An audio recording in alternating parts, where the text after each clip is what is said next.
محمد عبده الشفاء اللهم صل على محمد وعلى ال محمد كما صليت على ابراهيم وعلى ال ابراهيم انك حميد مجيد اللهم بارك على محمد وعلى ال محمد كما باركت على ابراهيم وعلى ال ابراهيم انك حميد مجيد يا رب صل وسلم دائما ابدا على حبيبك خير الخلق كلهم الحمد لله الذي لم يتخذ ولدا ولم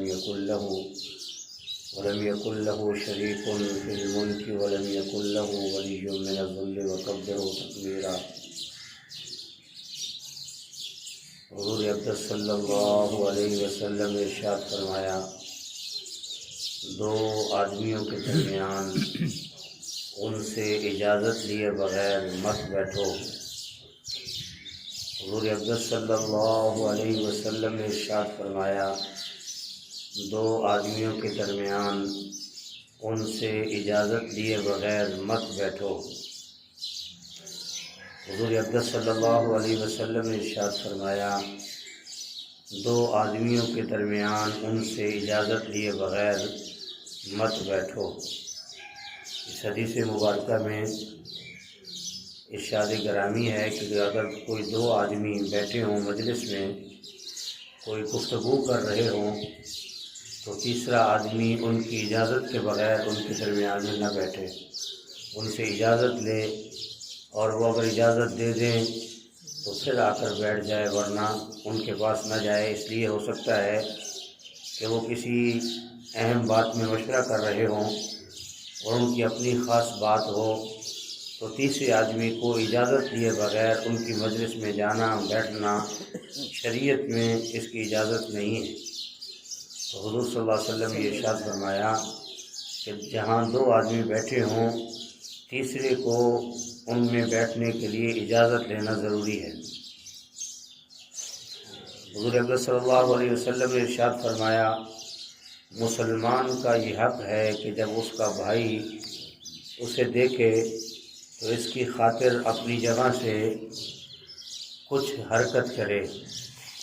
حضور صلی اللہ علیہ وسلم نے ارشاد فرمایا، مسلمان کا یہ حق ہے جب اس کا بھائی اسے دیکھے تو اس کی خاطر اپنی جگہ سے کچھ حرکت کرے۔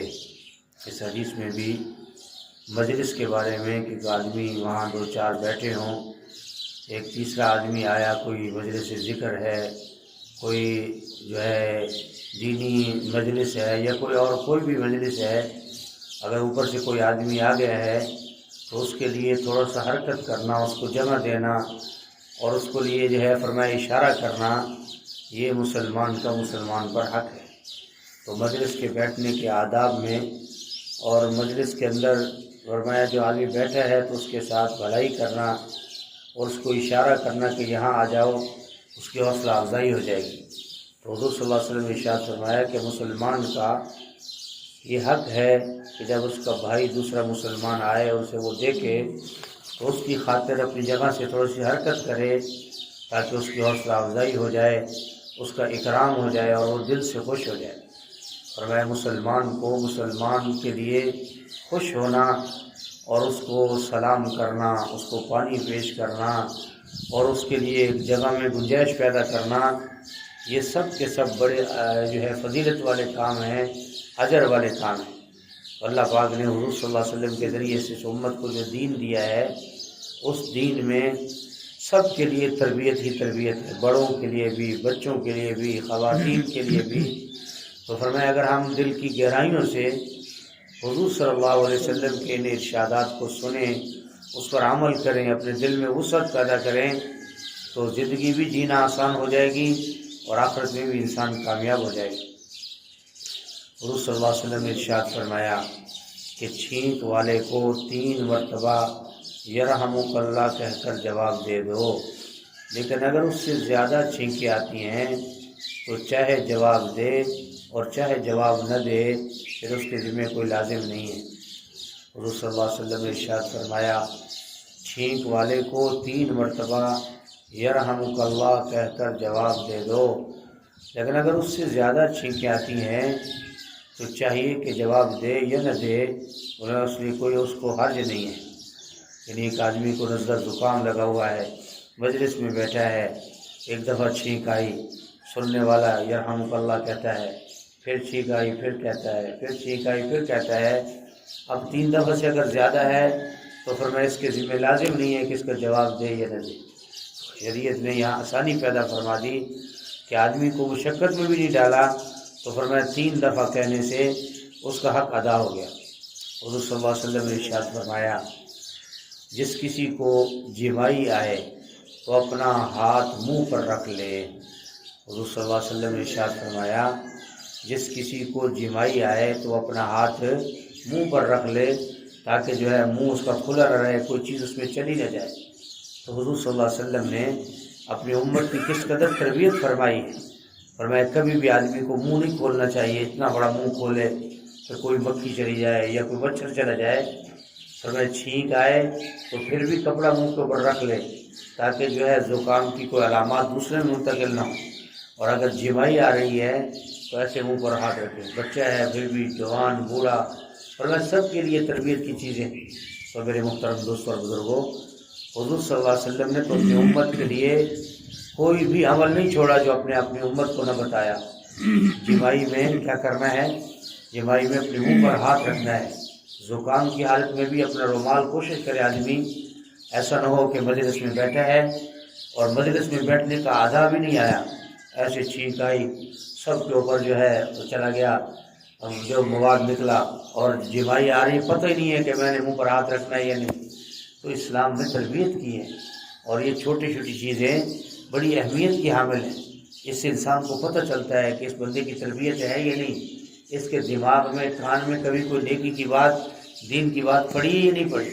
تو میرے محترم دوستوں اور بزرگوں، ان چھوٹی چھوٹی باتوں کا احساس کرنا، خیال کرنا، یہ انسان کی تربیت سے تعلق رکھتی ہے۔ فرمایا جمائی کے آنے میں انسان کو خیال کرنا چاہیے، ایسا نہ ہو کہ منہ اس کا کھلا رہ جائے اور اس میں کوئی مکھی، مچھر یا کوئی ایسی چیز چلی جائے، پھر جو ہے اس کی حالت غیر ہو جائے۔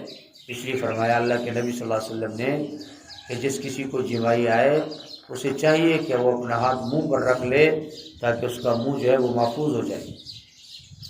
حضور صلی اللہ علیہ وسلم نے ارشاد فرمایا مسلمان کو گالی دینا گناہ ہے اور اس کے ساتھ قتال کفر ہے۔ حضور صلی اللہ علیہ وسلم نے ارشاد فرمایا کہ مسلمان کو گالی دینا گناہ ہے اور اس کے ساتھ قتال کفر ہے۔ مسلمان کسی مسلمان کو گالی دیتا ہے تو گناہ کرتا ہے۔ بعض علماء نے تو گناہ کبیرہ کہا ہے کہ کسی آدمی کو گالی دیتا ہے، اور گالی دینا آج معمولی بات ہے۔ ایسے کوئی گزرا، طبیعت کے خلاف کچھ ہوا تو ایسے ہی زبان درازی کر دی تو گویا اس نے گناہ کبیرہ کیا ہے۔ کسی کو گالی دینا بہت بڑا گناہ ہے، اور فرمایا اگر کسی نے قتل کر دیا تو گویا اس نے کفر کر لیا ہے۔